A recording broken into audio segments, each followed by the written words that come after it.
जहां एक और पुलवामा हमले के बाद हर कोई रोष व्यक्त कर रहा है, तो वहीं दूसरी ओर जम्मू कश्मीर में भी सुरक्षा बल अलर्ट पर है। आतंकी की हर नापाक हरकत पर नजर बनाए हुए हैं। ऐसे में दूसरी ओर 35A पर सुनवाई से पहले कश्मीर घाटी में टेंशन पुलवामा के बाद से भी ज्यादा है और तनाव की स्थिति बरकरार है।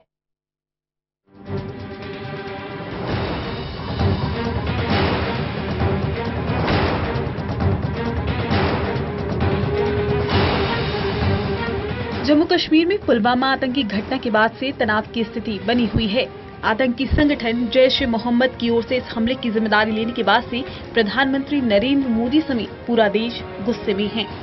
शनिवार को पीएम मोदी ने पाकिस्तान से पूरा हिसाब बराबर करने की चेतावनी दी, तो वहीं दूसरी ओर अनुच्छेद 35A पर संभावित सुनवाई से पहले कश्मीर घाटी में हालात और संवेदनशील हो गए हैं।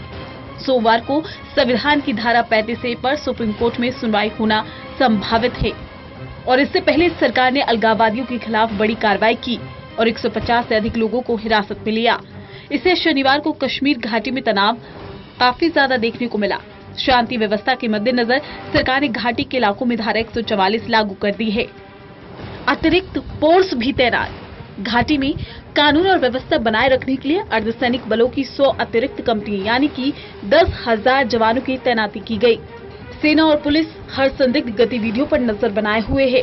शुक्रवार की रात घाटी में लड़ाकू विमानों के उड़ने की आवाज देर रात 1:30 बजे तक सुनाई दी, जिसके बाद भारत पाकिस्तान तनाव के मद्देनजर घाटी के लोगों के मन में चिंताएं पैदा हो गई। हालांकि भारतीय वायुसेना के अधिकारियों ने इसे एक नियमित अभ्यास बताया।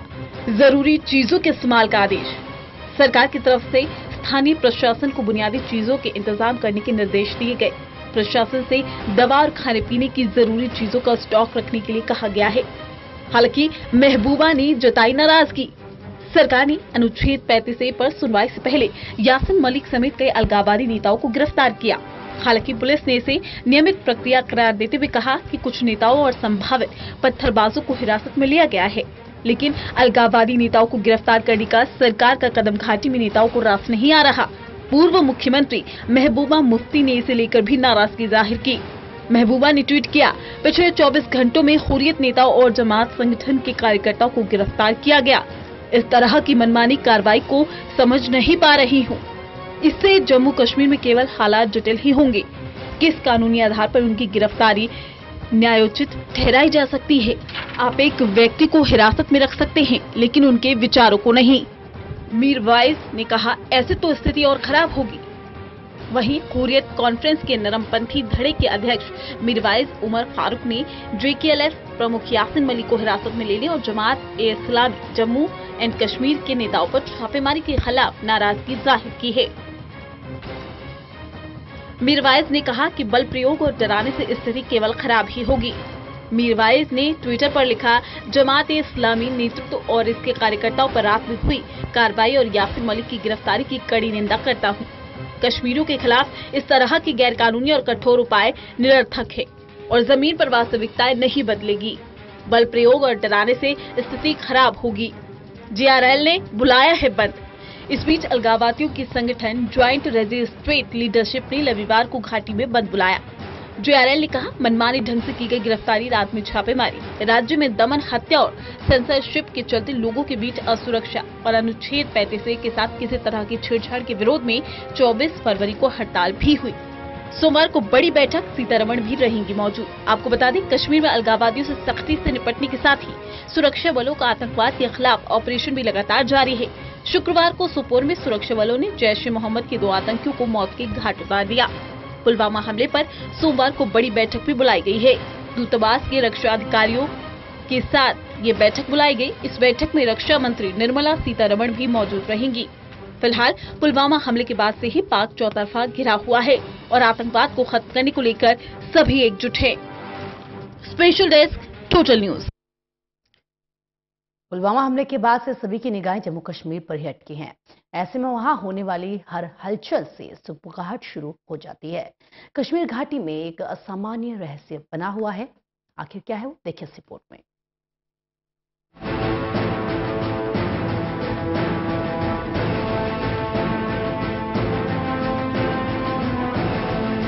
प्रशासन के शनिवार को पेट्रोल डीजल की सीमित आपूर्ति करने का आदेश देने के बाद कई तरह की अफवाहें उड़ने लगी। कश्मीर घाटी में एक असामान्य रहस्य बना हुआ है। कई लोग एक दूसरे से पूछ रहे हैं क्या होने वाला है। कई नामचीन नेताओं ने भी ट्वीट करके सरकार से मांग की है कि वो स्थिति स्पष्ट करे। लोग घबराहट महसूस कर रहे हैं। वहीं राज्य में पैरामिलिट्री के 10,000 अतिरिक्त जवानों को तैनात किया गया है। कश्मीर घाटी में लोग मूलभूत जरूरत के सामानों को घर में जमा कर रहे हैं। जम्मू कश्मीर के पूर्व मुख्यमंत्री उमर अब्दुल्ला ने ट्वीट किया कि उनके पिता और नेशनल कॉन्फ्रेंस के प्रेसिडेंट फारूक अब्दुल्ला ने गृह मंत्री राजनाथ सिंह से बात की और उन्हें बताया कि घाटी के लोगों को घबराहट हो रही है।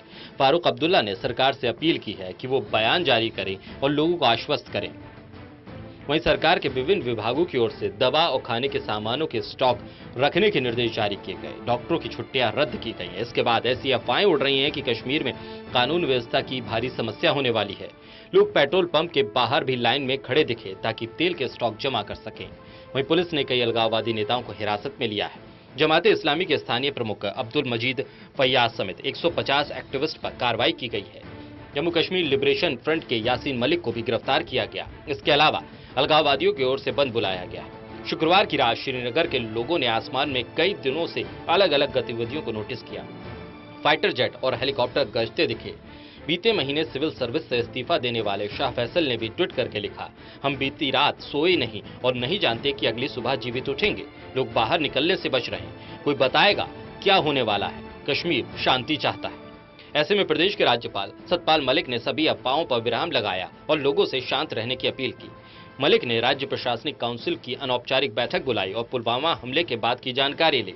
उन्होंने बताया कि चुनाव के लिए एडिशनल सेंट्रल फोर्सेस की 100 कंपनियों को बुलाया गया है और भी कंपनियां आने वाले हफ्तों में बुलाई जाएंगी। लोकसभा चुनाव को देखते आतंकवादी हमले के बढ़ते खतरे के कारण एडिशनल पुलिस फोर्स की जरूरत होगी।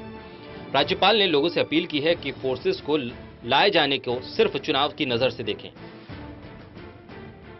राज्यपाल ने लोगों से अफवाहों पर भरोसा न रखने की भी अपील की। पिछले कई दिनों से नेशनल हाईवे बंद होने से एलपीजी का स्टॉक खत्म हो गया है। इससे जम्मू से श्रीनगर सप्लाई नहीं पहुंच रही है। सरकार कश्मीर तक सामान पहुंचाने की कोशिश कर रही है। कश्मीर के डिविजनल कमिश्नर ने पेट्रोल और डीजल सप्लाई को राशन कर दिया है ताकि बची हुई सप्लाई को आपातकाल की स्थिति में इस्तेमाल किया जा सके। घाटी में स्टॉक बढ़ाने के लिए सरकार कदम उठा रही है। लोगों को विश्वास करना चाहिए कि ये कमी के हालात से निपटने की कोशिश है। यही बात दवाइयों के साथ भी। Special desk total news. Pulwama आतंकी हमले के बाद तनाव का माहौल है। पाक अपनी नापाक हरकतों से बाज नहीं आ रहा। सीमा से सटे इलाके में फायरिंग लगातार जारी है, तो वहीं भारतीय सेना भी मुंहतोड़ जवाब दे रही है।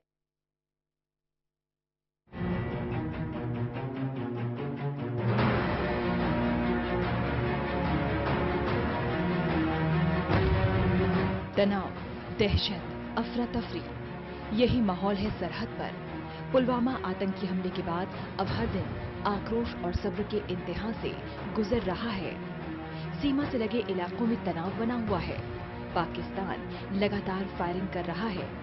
शनिवार को भी पाकिस्तान की ओर से राजस्थान की श्रीगंगानगर जिले से लगती भारत पाक अंतर्राष्ट्रीय सीमा पर फायरिंग की गई। पाकिस्तान की तरफ से ये फायरिंग सीमा से सटे हिंदूमल कोट इलाके में हुई। हालांकि राहत की बात ये रही कि इस फायरिंग में किसी प्रकार के नुकसान की खबर नहीं है। इस फायरिंग से भारत पाक सीमा से सटे गांव में दहशत का माहौल पैदा हो गया। सहमे हुए किसानों ने पाक की ओर से की गई फायरिंग की सूचना सीमा सुरक्षा बल के अधिकारियों को दी। सूचना मिलने के बाद बीएसएफ के अधिकारी सीमा के पास बनी चौकी पर पहुंचे और स्थिति का जायजा लिया गया। सीमा सुरक्षा बल के अधिकारियों ने मामले की जांच की तो पता चला कि सीमा पार से जिन लोगों ने फायरिंग की है वो शिकारी हैं। सीमा सुरक्षा बल के अधिकारियों ने पड़ोसी देश के अधिकारियों को शिकार की गतिविधियों पर अंकुश लगाने के लिए कहा है। इधर राजस्थान में सीमा सटे इलाकों में स्थानीय लोगों के जीवन यापन का एकमात्र सहारा खेती है। यहाँ भी पाकिस्तान की ओर से कभी कभार ही फायरिंग होती है। इसके बावजूद बीएसएफ के अधिकारी पूरे इलाके में 24 घंटे निगरानी रखते हैं। इसलिए किसान खेतों में आसानी से आते जाते हैं। ऐसे में अचानक पाकिस्तान की ओर से हुई फायरिंग के कारण गांव के लोगों में भय का माहौल है। राजौरी में भी संघर्ष विराम का उल्लंघन।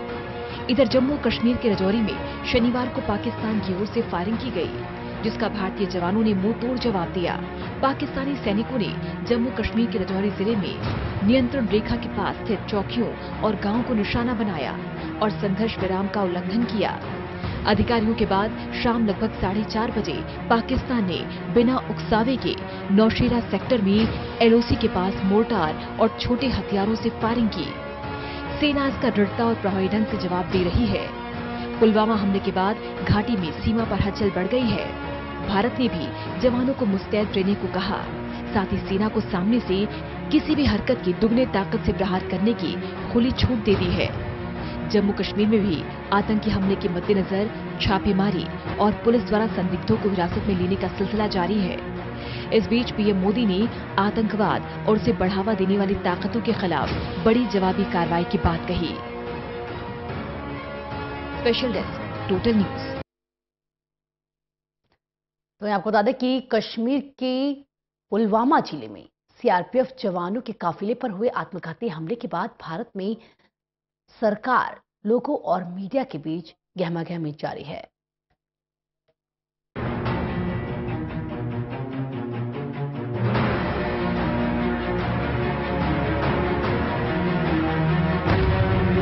भारत प्रशासित कश्मीर के पुलवामा जिले में सीआरपीएफ जवानों के काफिले पर हुए आत्मघाती हमले के बाद भारत में सरकार, लोगों और मीडिया के बीच गहमागहमी जारी है। हमले की जिम्मेदारी पाकिस्तान में मौजूद संगठन जैश-ए-मोहम्मद ने ली है। इसके बाद से भारत सरकार पुलवामा हमले के लिए पाकिस्तान को जिम्मेदार ठहरा रही है। मीडिया में युद्ध करने से लेकर सिंधु जल समझौता तोड़ने तक की बातें हो रही है, लेकिन पाकिस्तान ने इन सभी आरोपों से इनकार किया है।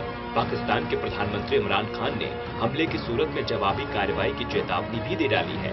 ऐसे में पाकिस्तान की आवाम इस मसले को कैसे देख रही है, सरकार में किस तरह की हलचल है और मीडिया में पुलवामा हमले और भारत के रुख को कितना महत्व दिया जा रहा है, पाकिस्तान के लोगों में चिंता तो है। एक बार फिर दोनों देश उस दुष्चक्र में आ गए हैं जिसमें भारत पर हमला होता है तो सीधे पाकिस्तान पर इल्जाम लगता है। लेकिन पाकिस्तान के लोग भी जंग नहीं चाहते। यहाँ के लोगों ने तालिबान को और जंग के हालातों को देखा है। ऐसे में वो शांति के पक्षधर हैं। लेकिन विपक्ष के नेता ये सवाल जरूर उठा रहे हैं कि क्या पाकिस्तान ने अपना होमवर्क किया है। पहले भी पाकिस्तान इस बात से इनकार करता रहा है कि चरमपंथी हमले के लिए उसके जमीन का इस्तेमाल किया गया है, लेकिन बाद में इससे जुड़ी कई ऐसी बातें सामने आई जो पाकिस्तान के इस दावे पर सवालिया निशान लगाती हैं। ऐसे में क्या पाकिस्तान को इस बार पूरा भरोसा है कि हमले को यहाँ से अंजाम नहीं दिया गया था और इसमें पाकिस्तान का कोई शफा यानी समूह शामिल नहीं था। पुलवामा हमले के बाद भारत में सियासत गर्मा रही है, लेकिन पाकिस्तान के हाल थोड़ा अलग है। पाकिस्तान में कई मुद्दे एक वक्त में चलते रहते हैं, इसलिए ध्यान बटा रहता है। ईरान की तरफ से भी वहां चरमपंथी हमले के बाद सख्त बयान आए थे। फिर कुलभूषण जाधव के मसले पर भी ध्यान दिया जा रहा था। पुलवामा पर बहुत ज्यादा खबरें नहीं थी। पाकिस्तान में इस मसले को लेकर नेताओं की बैठकें और प्रधानमंत्री इमरान खान के बयान को प्रमुखता से अखबारों में छापा गया था। लेकिन अगर पाकिस्तानी टीवी देखें तो लगता यही है कि इस मुद्दे पर ज्यादा बात नहीं हो रही है। पाकिस्तान में चुनाव पिछले साल हो गए हैं, इसलिए यहाँ फिलहाल ये सियासी मसला नहीं है, लेकिन यहाँ अर्थव्यवस्था का मसला जरूर है। इमरान खान अर्थव्यवस्था में सुधार के लिए लगातार कोशिशें कर रहे हैं, लेकिन अगर किसी कार्रवाई का अर्थव्यवस्था पर असर पड़ता है तो वो सरकार के लिए चिंता का विषय जरूर होगा। सरकार नहीं चाहती कि ऐसे हालात पैदा हो कि उसे विकास के लिए बचा कर रखे गए फंड को सेना में लगाना पड़े, इसलिए वो सक्रियता भी दिखा रहे हैं। लोगों से ज्यादा सरकार में असहजता जरूर है। पुलवामा हमले के बाद पीएम नरेंद्र मोदी और नेताओं के बयान तीखे हो गए हैं।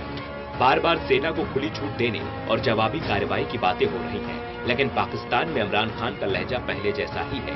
वे पहले की तरह ही अपना आक्रामक लहजा इस्तेमाल कर रहे हैं। इमरान खान विपक्ष के नेता से प्रधानमंत्री बन गए हैं, फिर भी उनका वही आक्रामक तरीका रहा है। वो आक्रामक क्रिकेट भी खेलते रहे हैं, तो शायद इसलिए भी ये तरीका है। कुछ लोग तो ये भी कहते हैं कि शायद उन्हें अभी ये यकीन नहीं आया कि वो प्रधानमंत्री बन चुके हैं, इसलिए वो विपक्षी नेताओं से ज्यादा शोर करते हैं। विपक्ष वाले कम बोलते हैं और सरकार ज्यादा बोलती है। हालांकि पाकिस्तान प्रशासित कश्मीर में मौजूद लोगों को एहतियात बरतने के लिए कहा गया है। साथ ही ये भी कहा गया है कि भारत के नजदीक वाले इलाकों में ज्यादा लोगों का जमा होना जरूरी नहीं है। पेशावर के आसमान में जंगी जहाज काफी उड़ान भरते दिख रहे हैं। पाकिस्तान अपनी तरफ से तैयारी कर रहा है, लेकिन उम्मीद सभी यही कर रहे हैं कि बेहतर यही होगा कि इसकी नौबत न आए। Special desk, total news. 35A पर सुप्रीम कोर्ट में सुनवाई होनी है और 35A को लेकर संविधान विशेषज्ञ सुभाष कश्यप की राय जानने टोटल न्यूज के संवाददाता विश्वजीत झा ने उनसे खास बातचीत की। क्या कुछ उन्होंने कहा है, सुनिए। ये पर एक बार फिर से विवाद खड़ा हो गया है, एक बार फिर से वो चर्चा में है। हमारे साथ संविधान विशेषज्ञ सुभाष कश्यप जी हैं। कश्यप सर, चर्चा हो रही है कि अगर सुप्रीम कोर्ट से विपरीत फैसले आते हैं तो अध्यादेश लाया जाएगा। क्या लगता है सरकार जो सोच रही है, आप क्या सोचते हैं इस बारे में? मुझे पता नहीं कि सरकार क्या सोच रही है, लेकिन अध्यादेश की तो कोई ज़रूरत नहीं है।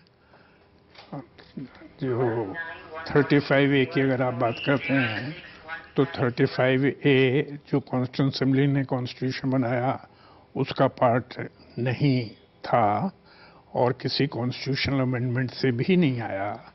वो आर्टिकल 370 के अंतर्गत जो पावर दी हुई है प्रेसिडेंट को, प्रेसिडेंशियल ऑर्डर से 35A आया, तो प्रेसिडेंशियल ऑर्डर से ही वो चेंज किया जा सकता है। ज़रूरत इस बात की है कि कॉन्करेंस स्टेट गवर्नमेंट का होना चाहिए। तो with the concurrence of the state government, president by order can amend. तो अभी तो एक सवाल सर और भी इससे पूछ रहा हूँ कि ये थोड़ा सा यही कि 35A के हटने के बाद क्या बदलाव होगा, क्या फर्क आ जाएगा? 35A के बाद ये होगा कि जो अधिकार जम्मू एंड कश्मीर के रेजिडेंट्स को देश के विभिन्न भागों में उपलब्ध हैं, वही अधिकार देश के विभिन्न भागों में रहने वाले लोगों को जम्मू कश्मीर में उपलब्ध हो जाएंगे, जिसमें अधिकार है परमानेंटली वहाँ सेटल होने का, या वहाँ प्रॉपर्टी खरीदने का, या वहाँ एम्प्लॉयमेंट लेने का, या वहाँ पर स्कॉलरशिप्स वगैरह लेने का। ये सब अधिकार अभी केवल जम्मू कश्मीर के परमानेंट रेजिडेंट्स को उपलब्ध हैं जम्मू कश्मीर में, लेकिन देश के विभिन्न भागों में जम्मू कश्मीर के जो रेजिडेंट्स हैं उन्हें पूरे अधिकार प्राप्त हैं प्रॉपर्टी खरीदने के, एडमिशन के, एम्प्लॉयमेंट के, स्कॉलरशिप्स के, लेकिन देश के विभिन्न भागों के लोगों को जम्मू कश्मीर में वो अधिकार प्राप्त नहीं है। सर एक चीज में सर, तो कुल मिलाकर संविधान के जानकार हैं सुभाष कश्यप, उनका कहना है कि सरकार को अध्यादेश लाने की जरूरत नहीं पड़े। अगर सरकार चाहे तो वहां की सरकार से सहमति लेकर राष्ट्रपति के माध्यम से इस बारे में आदेश जारी करवा सकती है और वो भी लागू जो 35A को हटाने के लिए वो भी कारगर हो सकता है। लेकिन देखना होगा कि सुप्रीम कोर्ट से किस तरह का फैसला आता है और फिर सरकार आगे क्या कार्रवाई करती है। दिल्ली से कैमरा पर्सन सूरवीर के साथ मैं विश्वजीत झा, टोटल न्यूज के लिए। फिलहाल वक्त एक छोटे से ब्रेक का है।